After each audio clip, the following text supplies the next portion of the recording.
What makes this treatment so unique? Well, this isn't a spa treatment. By itself, this is a synesthetic spa treatment. The whole title of the body of the treatments we're offering is synesthesia. And synesthesia is the mixing of the senses, where you might hear a sound and a certain colour comes to your mind, or you might smell something and a shape comes to mind. So the whole idea of synesthesia is this business where you mix the things up.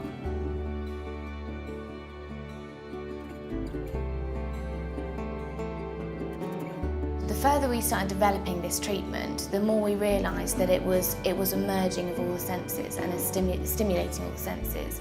So your conscious mind isn't able to make such a blinkered decision. That's when you can nip in around the back and start affecting the subconscious mind. If somebody wants to feel more confident or more ambitious, or just feel, better self-esteem, the power of suggestion plays a part in helping them to develop those patterns of behaviour.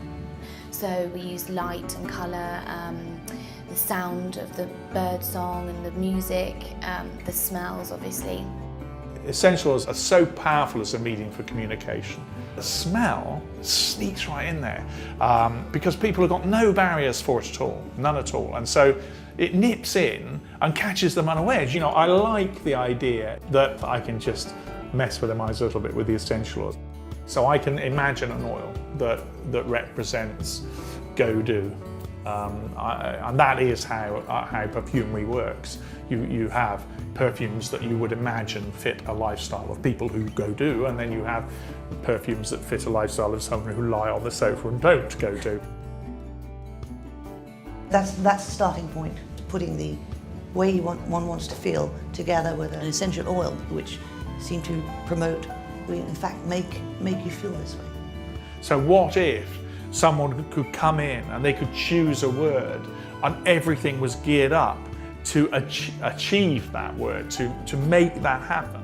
The idea of sort of stepping through the looking glass to this sort of different world in a way, yeah. You happen upon a little bit of dream world. And when you're in dream world, you can orchestrate it. You're in charge, you're the conductor.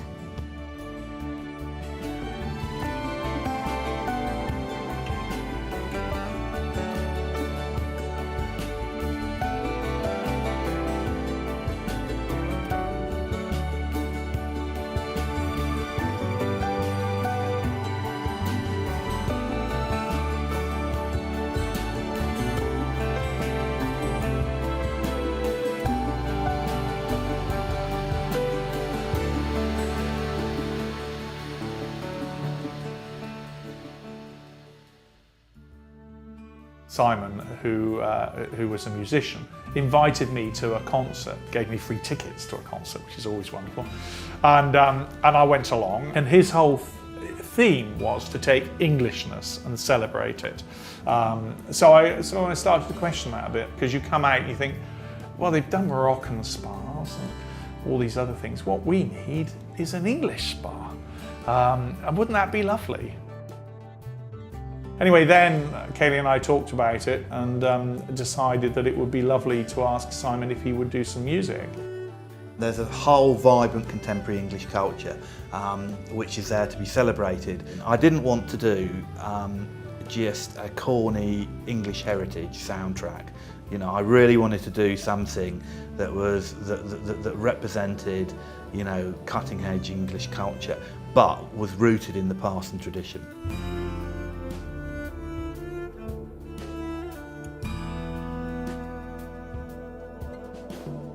So what we were looking at doing was doing a very kind of insightful contemporary look at Englishness. And what better way to do that than use bird samples? I've been recording all of the bird song of Europe along with two colleagues in something called the Sound Approach. It's a bit like a band, but we just record bird song. So I spend a lot of my time scurrying around up hills and over dales, trying to get exactly the right moment when the bells are sounding down there, the song thrush is singing here. And Simon has weaved that through the music. So you start off at a lovely spot in Dorset, in Corfe Castle. You're just up at the back of the hill. It's Sunday morning, the bells are just going down, and the song thrush is right above the mic, so you can hear that, and there's a little bit of steam train going through as well. So you've got this classic, idyllic Enid Blyton Britain. I turned around to Mark and said, look, this is really, really going to sound great with an orchestral score. It will sound so much better. And he went, fine. So, does that mean we can use an orchestra? Yeah, go ahead, book an orchestra.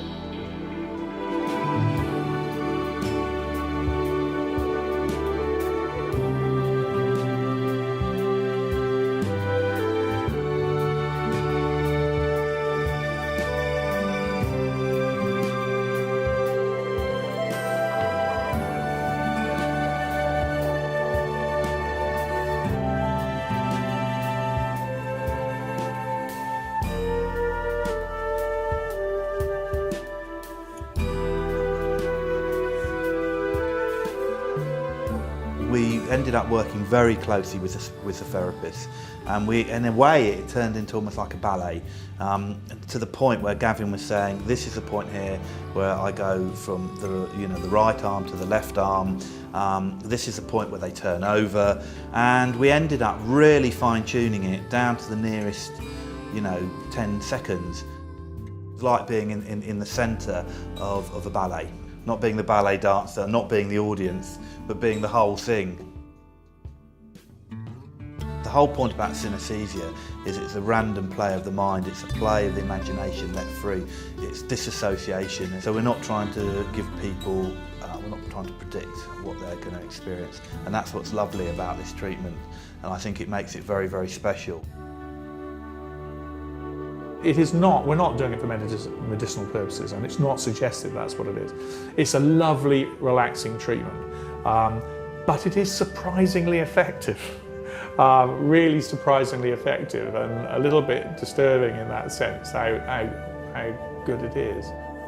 I almost picture it as taking the spa concept or treatments back to basics. It's treating people, it's a treat, it's a pamper, and it's something that should be really lovely and warm and cosy and just something fun and happy. I guess the bottom line is experience. Absolutely. I think that's the answer. You can only know what it's like if you pop in there and experience it. Bring it